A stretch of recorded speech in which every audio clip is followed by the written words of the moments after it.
I need a spray tan. Big time.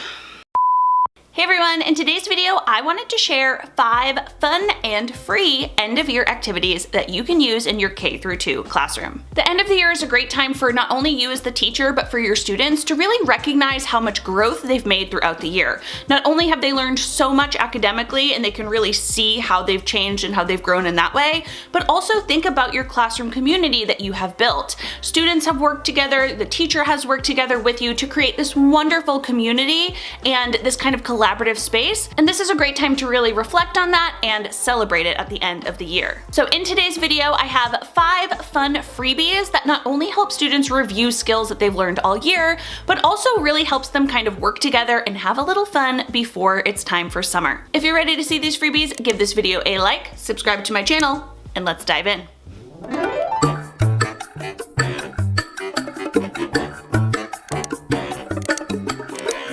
Freebie number 1 is a great one for your students to think about their classmates and what they appreciated about them, and also to help remember some of the fun times they've had together. And that is to write end of year letters to our classmates. Now, I shared this freebie, I think, at the end of the 2021 school year, and it looks like this right here. Essentially, it's just a template that says, I have loved being in class with you. And then it says, Dear blank, they can write down the student's name. I am so happy I could be in your class this year. We've had a lot of fun together. Something I liked doing with you was, and then that's where they write a memory or something that they enjoy doing together. And then at the bottom it says you are blank, and students are tasked to write 2 different compliments about this person. And then it says your friend, where they sign their name, and then the space for them to draw a picture of them and their friend together, either doing something that they wrote in the letter or just another fun memory that they can draw down there. Now, I love this type of activity. I find that it is really meaningful. It puts a smile on every single child in your class's face, and it's something sweet for them to do. So depending on how you structure this, at our school we have about 16 kids per class, sometimes 17. So what we could do is choose a child for each day during the last 3 or so weeks of school.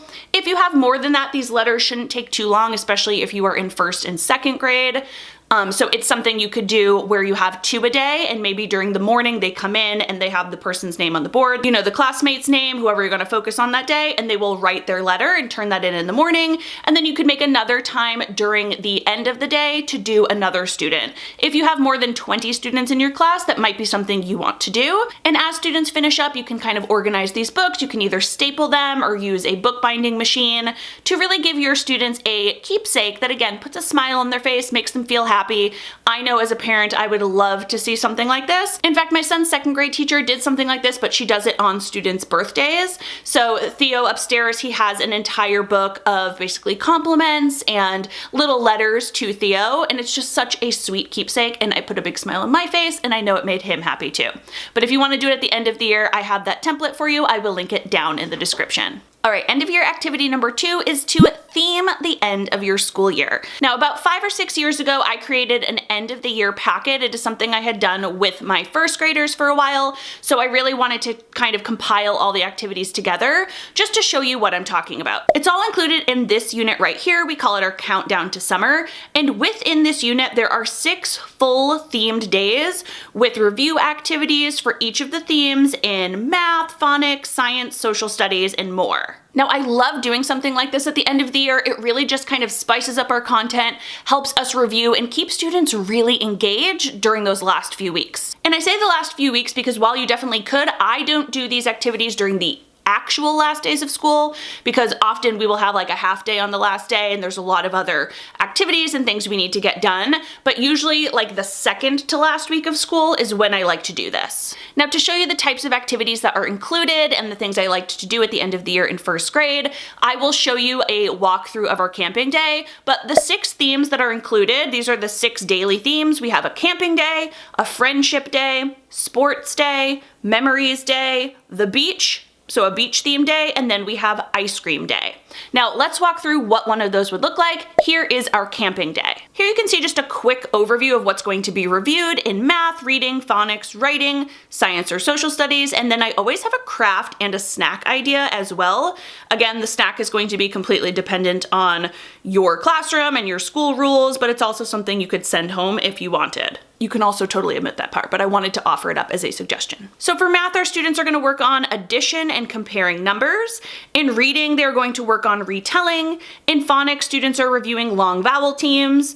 In writing, they're going to practice how-to writing. In science and social studies, they're going to do a STEM activity where they actually build a tent. Another option is to go on a nature walk. And then the craft and snack activity, they're gonna do a fireside painting. And then if you do the snack in your classroom, you can make your own trail mix, and there's a s'more option as well. Now for each of those activities within camping day or memory day or friendship day, whatever the day is, I offer a hands-on activity that you can do with your students, but then I also offer just a print and go, like a simple activity, because you may not have enough time to do all of the hands-on activities in one day, so you might want to sub in some of the quicker print and play type things as well. So let me show you more about this. For the hands-on math activity, this is a math game called Catch 'em. Again, it is a camping theme, so we have all these fish. They're going to be upside down.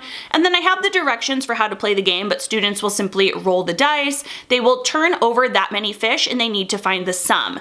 And after both students go, they will compare the two numbers to see who has the larger number. And there's a recording sheet that goes with that. So that's kind of the hands-on fun activity. For the print and play version, that's going to be a little easier. Maybe you don't have to print out the cards or laminate them or whatever you'd like. This is the same type of activity, but this is going to be called Catch 'em. And what we'll do here is students will simply spin that spinner up in the corner, and they need to spin it 3 times, and then they will cover that type of fish or shell that they see. And then they will add those together. Player 1 will go, player 2 will go, and compare in the middle. So again, they're practicing the same activity, you just have 2 different versions to do that.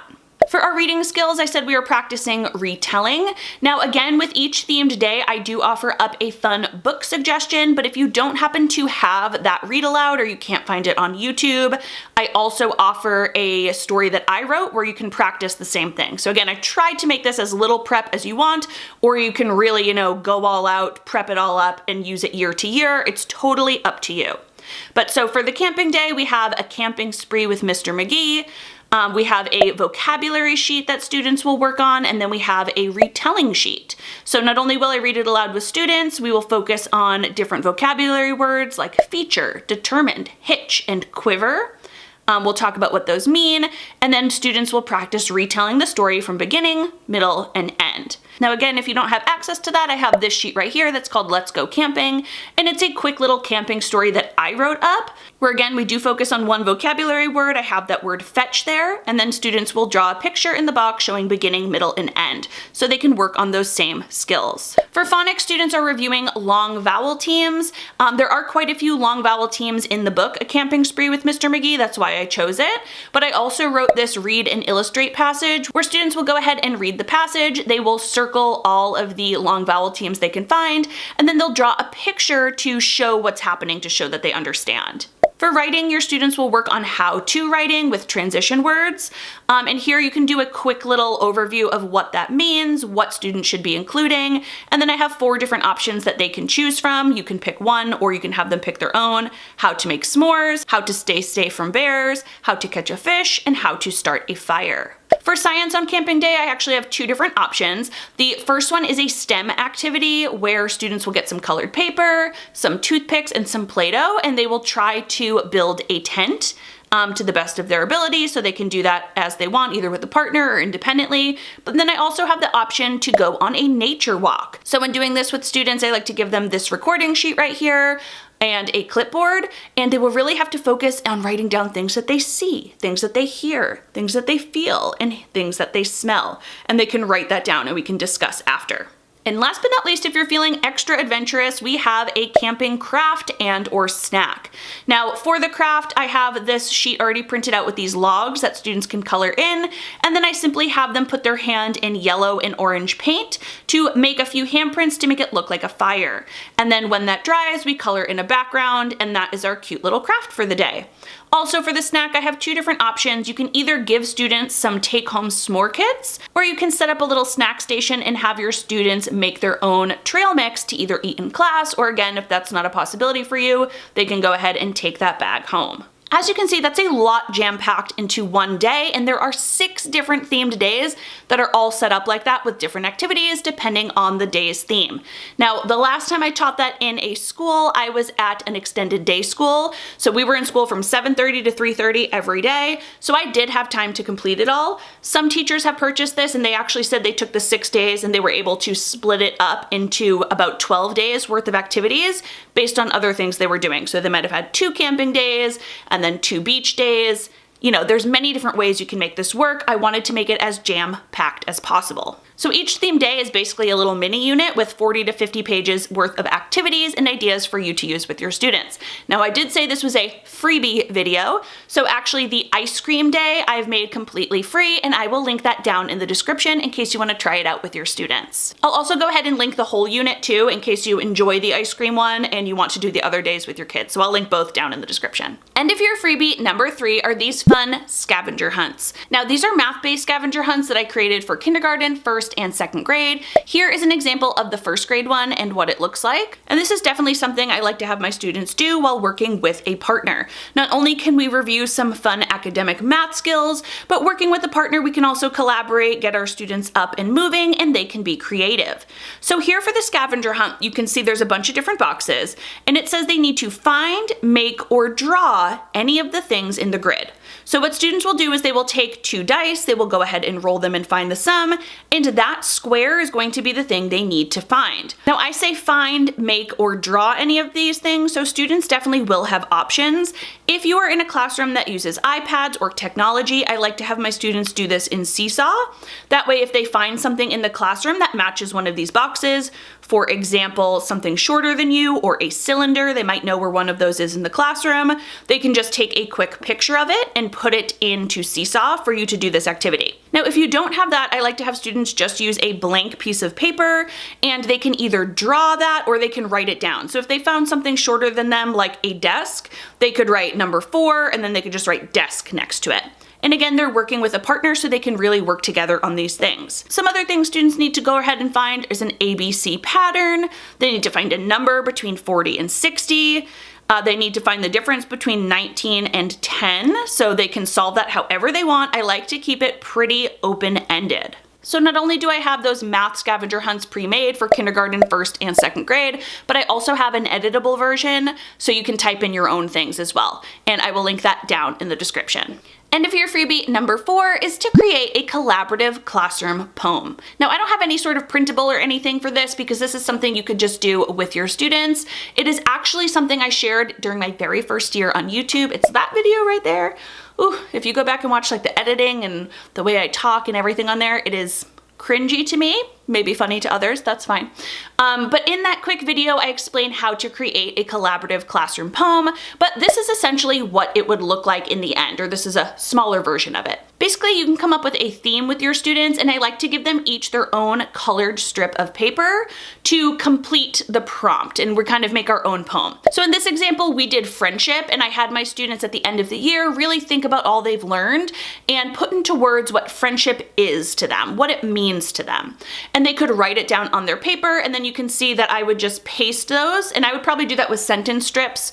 Again, I did that one in my office to show a picture to you, but if I were in the classroom, I would make nice colorful sentence strips, students would write their own, and at the end we have this big poster board where our class kind of defines what friendship means to them. Instead of friendship, you could do memories, so the title might be my favorite 1st grade memory is, and then each student writes their own on the sentence strip, and again, we create this big colorful poster that I like to display in my class. It's a great thing to have displayed at the end of the year, and while it is a big classroom poster and students can't, take it home because there's only one of them, I do like to actually type up the poem, and then I have students highlight the line that they added so they can take that home as a little keepsake as well. And end of year freebie number 5 is to play some end of year trivia. Now, I also made this years ago and I made it work in Google Slides, so you can basically go in, it's entirely editable, so you can add in some review questions that you want your students to solve, and it's like one big game of Jeopardy. So I like to have my students get in groups for this, this, we can work collaboratively,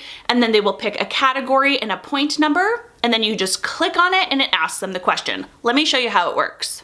Here's what the trivia game looks like. So like I said, it's set up as a Jeopardy type board, and it says end of year review. This is all in the background, so you can't move it. You do want to be careful. Over each of these little numbers here, there's a clear box that's going to take you to the correct question. So what you'll want to do first, and then there's a bunch of X's here. There's 16 of them to be able to cover up the spots. So what you do want to do is first go into your categories and insert your question here. So you'll just delete where the red is, and you will write a math question. If you want to, you can make them progressively more difficult because they have different point values, 10, 20, 30, and 40. And then when you are ready, you can press slideshow. Let me see. And then if you just click on it, you don't have to press control or anything. If a group says, we want literacy for 30, you can click on it. Your question will be right here. And then after students answer it, if you click, I know I'm right here, so let me move up. If you click the 30 down at the bottom, it will take you back to the beginning. So the only tricky part here is I do have those X's, but in order to add them on, you'd have to be over in the edit section. So I'm going to press exit. And if you wanted to, between each one, you can go ahead and click that over and then press present again and have another student go or another group choose. You probably will have time in between that if you'd like to. If not, if you're doing this on a smart board, you can go up and just, cover it up, put some sort of image over it, however you would like to do that. It's up to you. But you definitely can just press exit each time and then again, go to slideshow. It won't take that long, especially if you're going group to group and they're thinking about what they want. And then wildcard can, of course, be anything. So then they can say math for 20. Click it, answer the question, go back here. It's also nice because if they get it wrong, another group, I like to have another group go, you can make up whatever rules you would like. So if they get it wrong, you might just go back and you don't need to put an X. So again, that's up to you, but this is what it will look like when you get it. All you need to do is make sure you edit the questions. And this can be used over and over again, which is great. As you can see, that can be a ton of fun in your classroom. I actually started doing that back when I taught in Las Vegas, and we would play quite a few times towards the end of the year. Students would beg for it. They'd be getting their little groups, they would try to solve, and we would take team points and make it fun. Of course, I will link that freebie down in the description below, and if you are a first grade teacher, I actually have a little example with some sample questions that I wrote in that I did use when I was teaching first grade in Vegas. So I have that sample one down there as well in case you want to check it out and get some ideas. All right, so there are 5 of my favorite and fun and free activities for you to use with students at the end of the year. Before we go, please let me know if any of these really stuck out to you, which ones you want to try with your students. Let me know that down in the comments. As always, I hope you enjoyed this video. If you did, please give me a thumbs up so I know. Make sure you are subscribed to my channel and click that bell. That way you're notified of every new video. See you in the next one. Bye.